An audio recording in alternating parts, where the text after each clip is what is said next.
and welcome everyone to the 14th MERLIN webinar. My name is Astrid Schmidt-Kläuber and I will be the moderator of today's session, which is about the state of European freshwaters.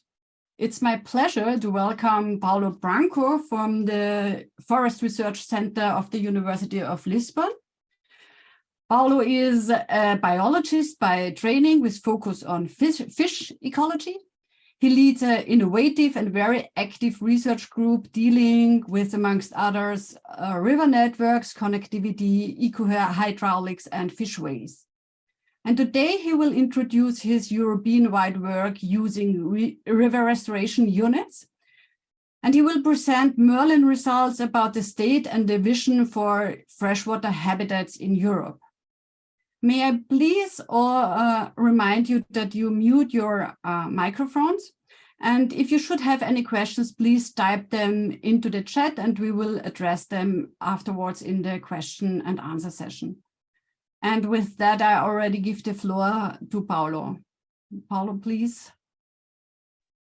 Hello. So let me just share my screen with you, put it in presentation mode. So, thank you. Thank you a lot, Astrid, for that introduction. I would also like to thank MERLIN Academy for the invitation to be here presenting our work today. And I would also like to extend my thanks to all of you that are viewing and listening to this presentation today. So today we're going to talk about this state of European freshwaters, restoration needs and potentials, and try to remind ourselves the importance of these environments and how it is vital for us to restore them and to recover them. I'm presenting the work today, but this work is not mine, is from a group of people that has worked really hard in order to produce this. So this is their work, not mine. And we also acknowledge insights that were provided by other MERLIN partners and outside also of the MERLIN project. Also, data accessibility is was really helpful, and we acknowledge that. So today I'm just going to present a small summary of what we've done. And this, you can always find the deliverable where you can have more in-depth notions and knowledge about all of this that I'm going to present to you today. Nonetheless, if you have any inquiries or if you wish a further explanation of the things or anything, please write us an email. So we are in a very important time because as Europe has proposed this nature restoration law, although it has really strong objectives, by the fulfilling of these objectives, we will in fact earn a lot. So in fact, by restoring, we can see how we can improve our system. So we are in a pivotal point in the road where we have data, we have the knowledge, we have computing power to understand patterns and to understand where our resources should be devoted to. And so this is just to say that we as a community, we are here, we are ready, and we can help on identifying where to apply these services or this restoration. So through the work that we have been conducting prior to MERLIN, we already knew that fragmentation is really affecting Europe and affecting how fish are able to use river networks. More than that, we have identified the major threats that affect this community. And by doing so, we are able to understand how communities are being affected and threatened. And even we can also identify the level of vulnerability that these communities have. But we have also identified that most of this knowledge is based on experts. And that's a problem. And so we wanted to build on this work, and the MERLIN project was the perfect medium for us to do so. because we really wanted to do an approach that was more focused on data itself and not only on the perceived notions that experts have on what's affecting species. And so within MERLIN and this presentation, we are focused on two tasks: identifying restoration needs of freshwater ecosystems and restoration potentials of freshwater ecosystems. And so in order to do that, we were asked to only use available datasets, and there are plenty of available datasets, but we needed, because our study area is the whole European Union, so we needed to use datasets that are available throughout. But datasets have different resolutions, and so we needed to come up with an idea on how to integrate datasets in a common resolution. And it has to be done in a way that was meaningful for restoration and spatially meaningful. So we started to think about rivers and how rivers are dendritic, and more than that, they are hierarchical, and they have a strong directionality imposed by flow. And so this gives us a set of ground rules that we are able to work with. So whenever we have a network like this, we know that a given point is affected by everything that's happening in its upstream drainage area. And by changing this point of interest, the area that affects it can change dramatically. So if we just divide our network into areas where we should apply our restoration actions, we need to account that we need to understand that if I act on that area will be affected by those areas upstream of it. And if those areas are in a bad state, my restoration actions will not be as effective as they would be otherwise. And if I change my area of interest or my area of action, the impact on the upstream drainage areas can really shift. And so we decided that we should create a spatial aggregation of data that was independent from what's happening upstream. So in fact, by creating these small river units, none of these river units has any upstream drainage area. So they are solely contained, if we wish. So if I act there, I'm not receiving any bad or sources of pressure from upstream areas. And so we've decided and we've divided Europe into these small river units. And because we still have large river systems, we divided those into large rivers and tributary areas that are connecting these smaller units. And by doing this across Europe, we've divided Europe in more or less 12,000 river restoration units. And here you can see that they differ in their typology, but this gave us a common resolution for us to integrate data. And for instance, here we can show you all the freshwater related habitats that we've integrated into this analysis. And I think we've integrated around 49 types or typologies of freshwater related habitats. And here we can see river restoration units mapped by plotting the number of freshwater habitats that they contain. So if we know this, and if we know that the habitats are active and member states need to report on the conservation status of each one of these types of habitats, then we can integrate all of it, calculate the composite indicator of conservation status for freshwater related habitats, and this is what we get through Europe. And so this gives us habitat related needs. Areas in red are areas that are not fulfilling the obligation by the Habitats Directive of having good conservation of habitats in these river restoration units. But besides habitats, the Habitats Directive also takes into account species of community interest. And here you can see the number of freshwater related species that we have in this throughout Europe. And we can also, because each species also has a level of conservation in each one of the habitats in each one of the member states, we can integrate everything and have a composite indicator, for instance, for mollusks or for arthropods and amphibians, reptiles, fish, mammals, and even plants.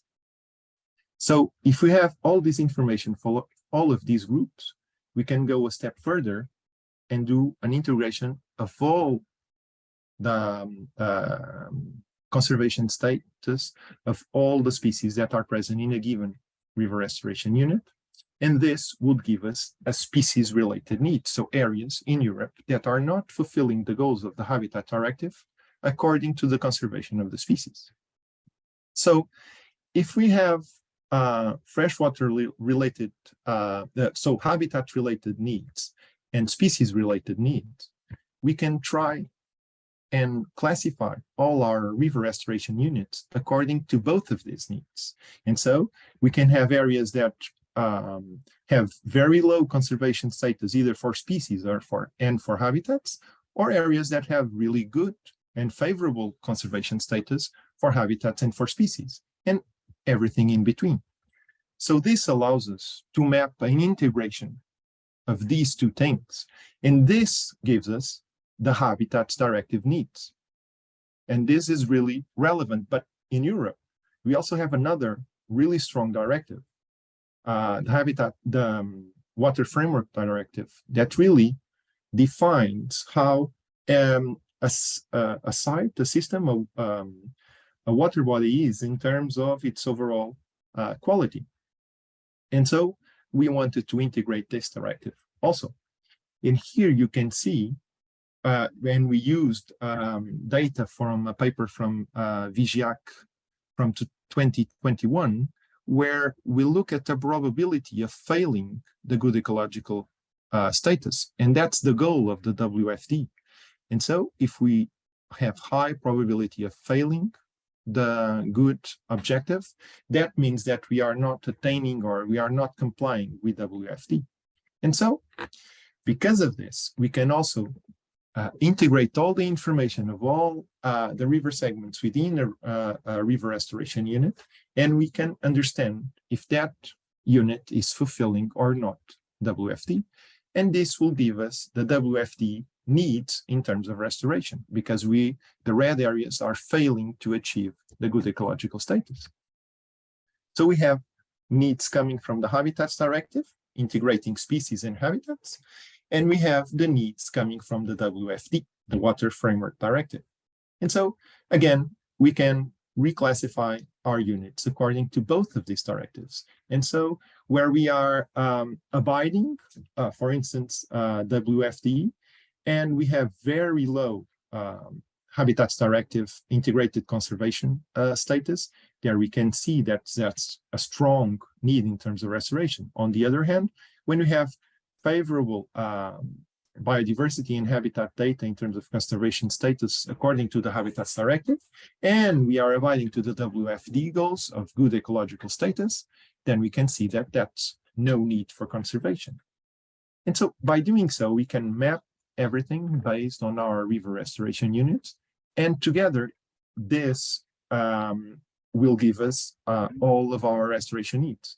Of course, what we did here is to simplify. We reclassified everything into what is compliant with both directives, and what it's not compliant with both directives is a full restoration need. So this gives us a final picture of our restoration needs. But we were also tasked with identifying the restoration potentials. And the concept of a restoration potential is something that it's arguable. We can discuss what it means, but I'm going to try and lead you or try to take you on the trip that was our understanding of this and how we did it.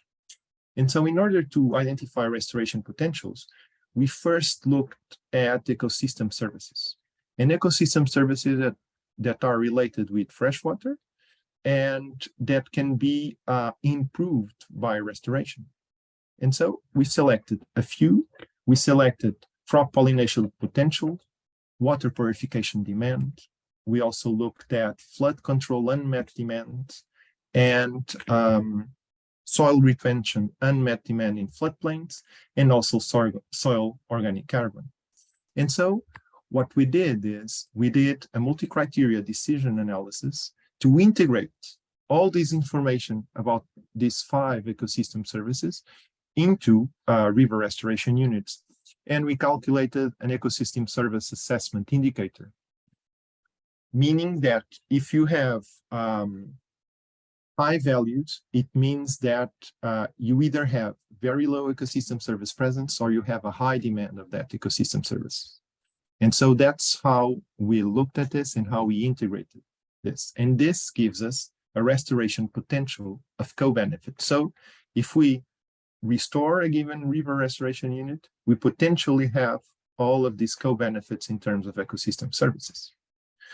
But more than that, we wanted to really understand where we could act on restoration. And because, for instance, a city may have a strong need of restoration, sometimes it's really hard to restore or to change the land use in a urban dwelling.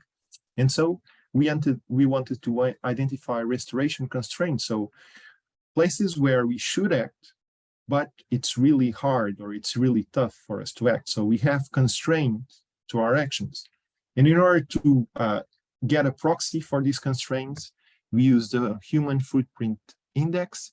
And this allows us to understand the presence of humans and the need that we have to use that area. For instance, if we have a navigation channel, if we have an urban development area, if you have industrial areas, all of this is contained within this index, which is a global index, and we use just for the European Union. Again, if we have high values, it means we have a high human interaction in that area. But besides that, there are also areas that have a legal obligation to be conserved, a legal obligation to be restored. And so we wanted also to identify our restoration enablers. So we looked at areas that within the floodplain, we have Nature 2000 sites, and outside of the floodplain, areas of Nature 2000 sites that have wetland or freshwater-related environments within them. Not all Nature 2000 areas have them. And so we calculate this as areas that have a higher legal obligation to be restored. And so we consider those as enablers of ecological restoration. And so we have the information on the ecosystem services. We have the information on the constraints of restoration and on the enablers of restoration.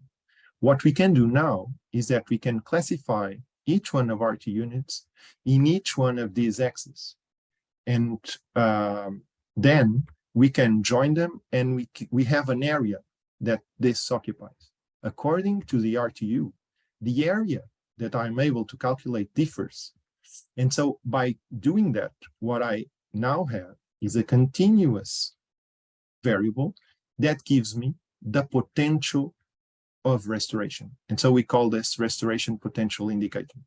So for instance, if I have a small area, it means that I have a lot of services or very few demand of services in that area. I have low constraints and I have a lot of enablers.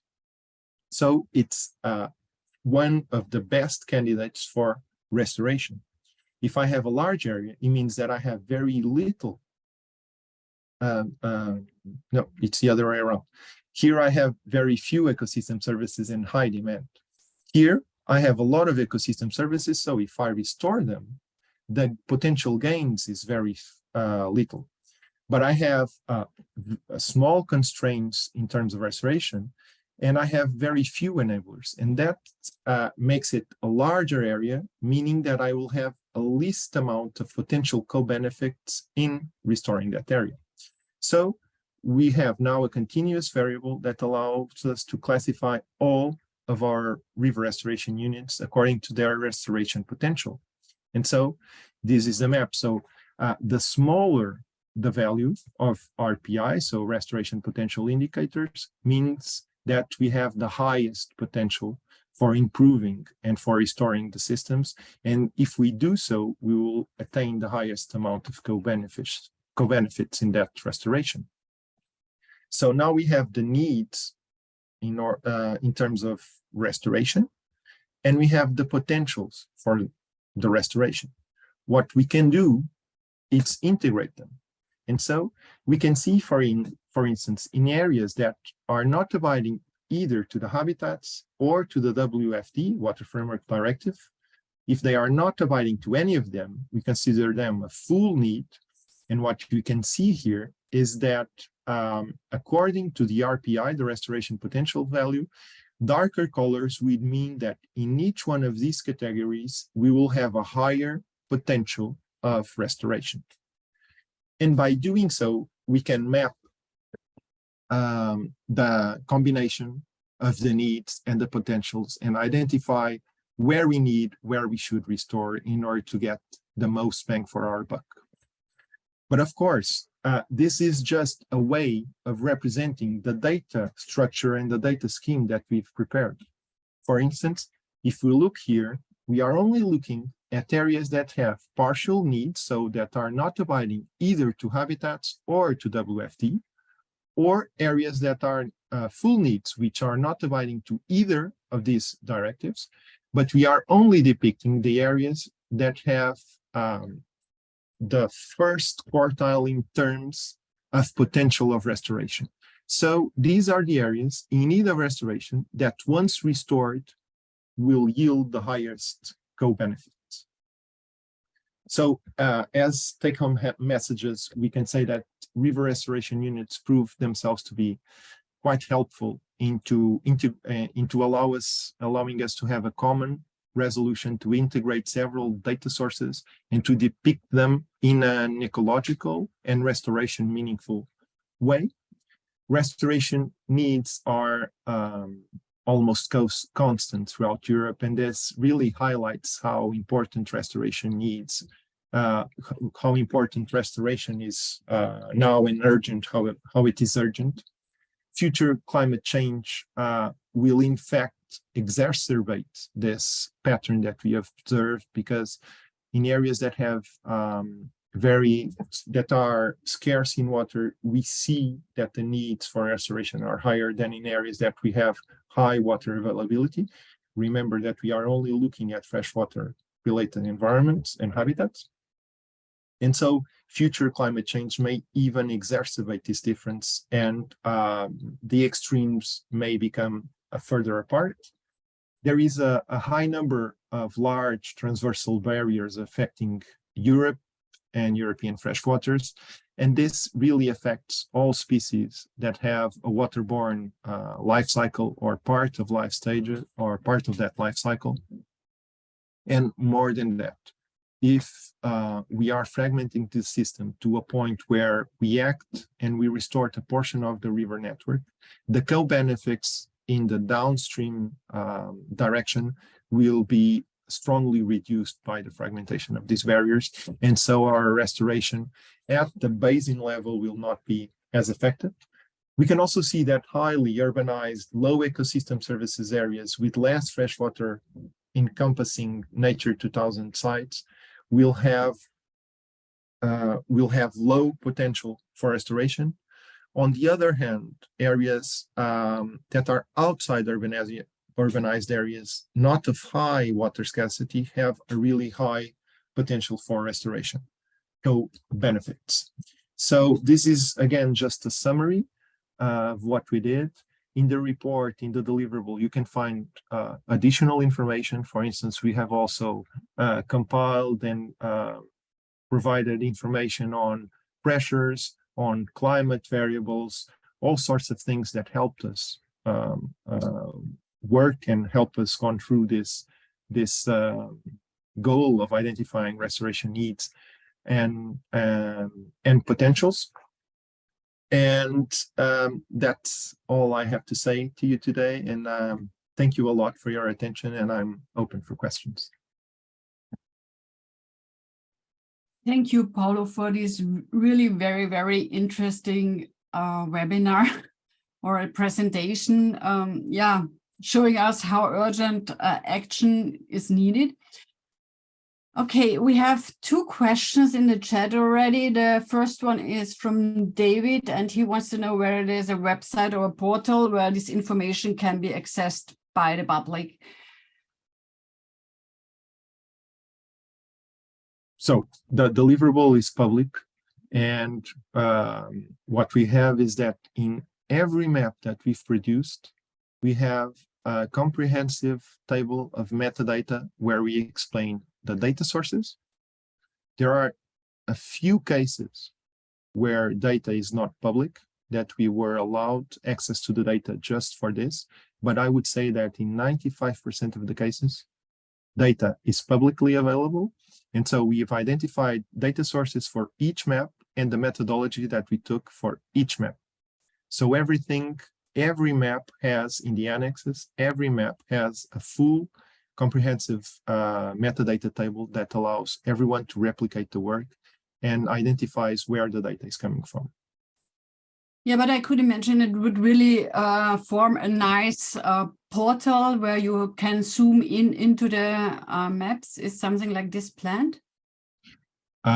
There are some ideas floating around of something like that, and this and the combined data sets that we have would be able to inform that. Yes, but that's not. It's part of our work package, but not of the specific tasks. But it's something that's being thought of. Okay, and MERLIN still goes for 2 years or 2.5 years. So yeah, just stay connected with us, David. The second question is from Alejandro, and he is asking whether the potential co-benefits map is going, the map is going to vary in time, particularly as societies demand more. And he's asking how MERLIN accommodates for this temporal societal variability. So for sure, this is a moving target. So this will change in time, not continuously, but in steps. For instance, whenever member states will provide a new evaluation of the habitats of the species of WFD, so this may shift a bit. But the troubling bit is that Europe is already really red. Without action, we are not, I don't believe that Europe will become greener without action. So what we are expecting is just a worsening of this, but we have not planned to do a continuous self-evaluation of this. This was freezed in time, although the methodology is set up if we have that opportunity, whenever we have new data, we can just reintegrate and reiterate everything. It's something that's relevant.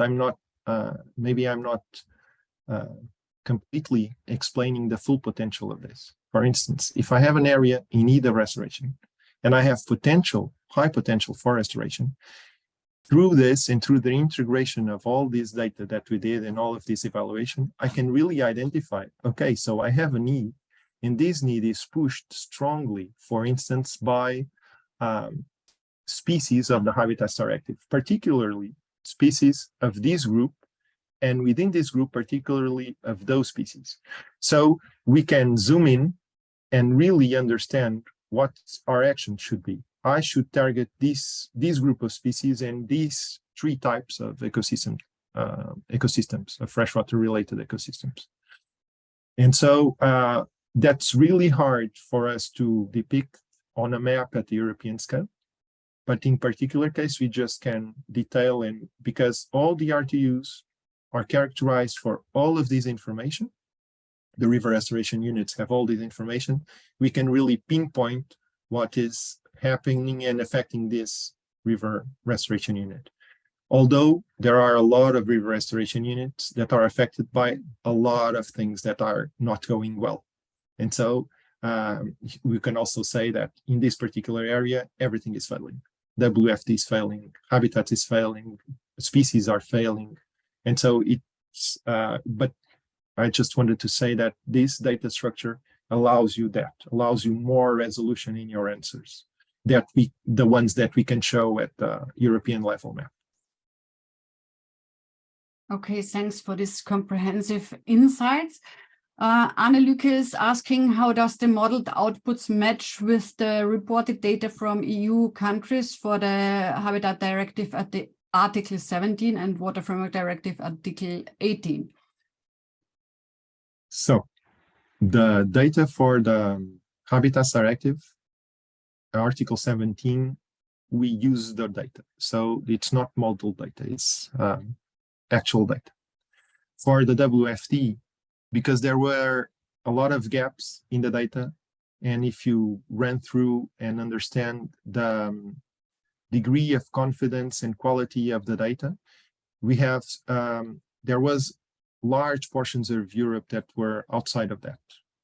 And so because we had access to this data that modeled the probability of failing the WFD goal in all river segments across Europe, we just decided to use that as a proxy, because then we would be, there would be blanks, large areas that would not have information for Europe, and that would make our analysis a bit skewed. And so we decided to go on through that. In that data set, we can also have the probability of organic pollution, or the probability of chemical pollution, or the probability of morphological changes. And so even in the deliverable, you can find additional maps and additional data structures linked with WFD. But in that particular case, we as a group decided not to go through the actual data because of that, because it was, there were portions of Europe that were not properly represented, and in which the quality of the data was not there. And so that's what we decided to do. Okay, I hope this answered your question, Anne. Ivo is asking, how will results vary if you add or change the selection of ecosystem services? They'll probably change, but this ecosystem service data comes from the MAIS framework and the INCA project. And we've gone through all of the ecosystem services they provide. And we've gone through all the ways and the methods that they were calculated and the data that was used to them. And these really are the ones that we identify as being useful in this approach. The others, for instance, timber provision. In a way, if I enhance that service, it means that I am affecting the quality of my system. So in fact, there are cases where ecosystem services enhancement will in fact work against the restoration of the environment. And so we took that into account, and we were very careful in selecting our services. For instance, there are these cultural services. And in some cases, that service is enhanced when you are near a dam, because you have access to a large body of water. And that, again, it's against the notion of restoration. Or for instance, the proximity to a river is important. But if you have a good network of roads, that service increases because it reduces the time that takes you to get to a river. But that, again, it's against the notion of proper ecosystem services. And so we were careful in selecting them. We were careful to the point that in some services, because they were, sometimes I can consider a service, but it's really, really far from any ecosystem related to water. In some services, we only took into account the services that were occurring within the floodplain area. And by doing so, we really tried to only choose meaningful, and the ones that once restoration was in action could be enhanced. Yeah, so for sure, there would be even regionally other ecosystem services data available, but even better than this. But this data set was at the European level, and so we could use them. We only used a subset of them because the others didn't make sense. Ivo added a second question, which I find rather interesting, because he says he is a Dutch employee, and sees bad habitat and Water Framework Directive conditions, but also on the other hand, rather low potential to improve ecosystem services. So how could we convince our policymakers that we have to do restoration then?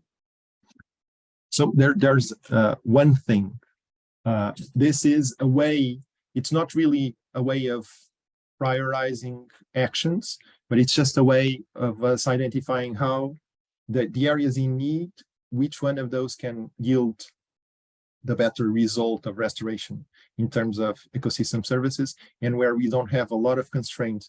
The thing is that in the Netherlands, you will have a lot of constraints for restoration, and that's a problem. But on the other hand, we can take a bird's eye view on this and understand if nature restoration law goes through, although we are seeing all of these hiccups in approving the law, but if it goes through with the goals that it sets, by 2050, all the areas in need of restoration will need to be restored. And so if it's a law, it's mandatory. This is just a way of, okay, so where should I start? I should start here in order to attain my goals of 20% by 2030, if I'm not mistaken. And then we can go through one by one. But in theory, if this is a law approved and it's a law approved in each country afterwards, then there will be this obligation by 2050 to have all the areas in need of restoration to be restored. Okay, then let's hope that it will it's not a strong advice. I'm not really certain how we can push, but European Union is really pushing this knowledge for science policy. So the thing is that at least these areas are backed up by some knowledge. And so maybe there's some way and some leverage to be had there, but I don't have concrete and hard advices for the Netherlands, sorry. Okay, thanks. Then Simone is asking, are you planning to perform a spatial optimization to develop a restoration plan at catchment scales, e.g. at different sub-basin scales across Europe? So all of this, they are identified. This is really sub-basins, our river restoration unit. So that's done. It's not a prioritization. That is something to be undertaken from this point forward within this work package. This is the base layer of information on which we'll work on now. But there are tasks within this work package that will look at more with a higher resolution at some river basins, and to really identify where we should act. This is just to take a large extent approach and to understand the areas in Europe where we should focus. And in those, what we propose is that different techniques and different datasets with more resolution should be applied to each one of the areas to really identify where to act. What we are looking at all European Union, what's the main needs. And within these river restoration units, because they are sub basins, not all of their extent needs to be restored. It's just some portions of it. But when these areas are identified, then a work needs to be conducted in order to really understand here within this unit, how should I manage my restoration? Because it's really hard to do a continuous restoration of all of this.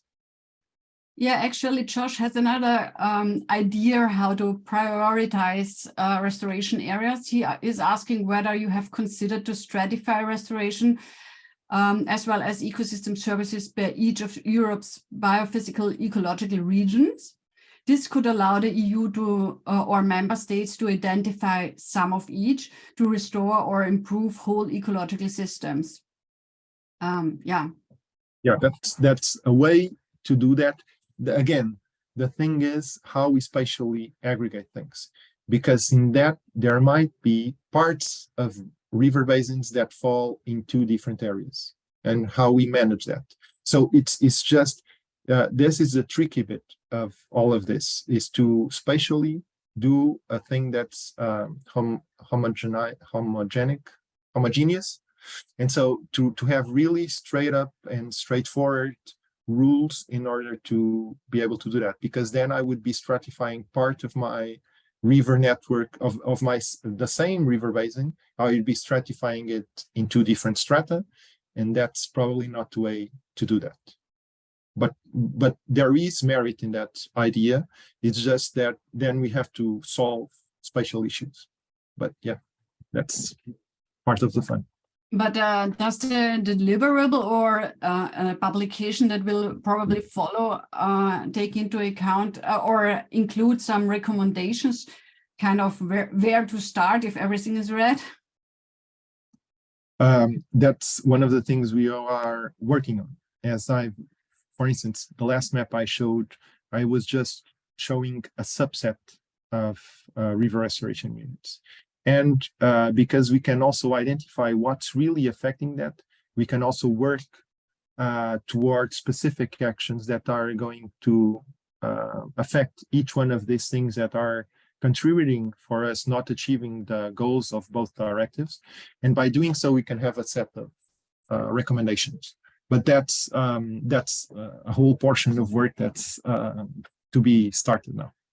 This is just the base layer of information for this is the status. Now, how we should work on this is the work for the next 2 years, I guess.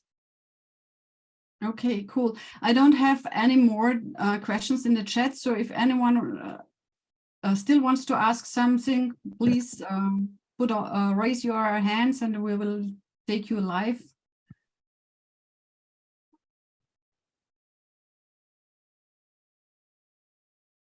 Can't see any hands. Anne, please. Hello. Thank you, Paulo, for a very impressive and quite overwhelming presentation. It's just amazing what you've been able to do. And I think it's going to be used in many contexts in the time to come. So my compliments. My question is about the reply you gave to my question earlier about the comparison with the reported data. You said that you had used the reported Habitats Directive conservation status data, but not the WFD data because there were many data gaps. And that's what I don't understand, because it was almost no unknown water bodies without any information on ecological status in the second River Basin Management Plan reporting. So I don't fully understand where are those gaps and what kind of gaps did you mean? When then you cross that information with the quality of the data, because there's also a field that provides quality that I don't know. Whoever provided the information says if this is this information has quality or not. Are we sure about what we are saying or not? That was almost, I think, around 50% of the data didn't have enough quality on it, and so this. Yeah, you mean the confidence that they reported? Yeah, I think was low, medium, or high, probably, because they do report confidence. And the other issue is that although most of the water, the body, what do you call it? Water bodies had information. Not all of them had information for all the groups, and then we would have a quality in terms, an ecological quality in terms of the WFD, really pushed by one of the groups or two of the groups. Although I understand that it's one out, all out principle, and always the worst will be the one that will be retained. But it's different when I have information for all 5, for instance, or biotic elements, or only if I only have information for 2. And that was the other thing. The consistency of the data that we used was not, in our view, confident. But I have to say one thing. The data that we used, so we used data from a paper, a group of people that work for JRC that developed this. And in those models, they used the actual data sets, the actual data. So the real data is informing this. That would be our course of action. When we looked at the data, our initial idea is, okay, so let's just look at this. We'll filter out some data points and we will model the quality, the ecological quality, and we will predict for every segment or for every body of water in Europe. We were thinking of doing that, but because these authors had already done that, we decided let's not do that and just work with it with that data. And it was I can admit it was a decision. It was a collective decision that we made within the WP, but it was a decision nonetheless, because our original idea was not to produce new data, because then this whole exercise would still be ongoing. It was troublesome enough to integrate the information into a common resolution, but we do have the ability to produce new data based on data. We can model data, but we decided not to do that and to use data that others had provided. Okay, thanks a lot. I just want to end with one final comment. The Water Framework Directive data has information on confidence, in contrast to the Habitats Directive data, which where the methods have never been intercalibrated. There is no knowledge about what the countries actually are using when they assess the conservation status, and there is no information on confidence. So I think it's a bit weird to trust the Article 17 data, but not to trust the WFD data, which are much more harmonized across Europe and intercalibrated and have a much higher quality.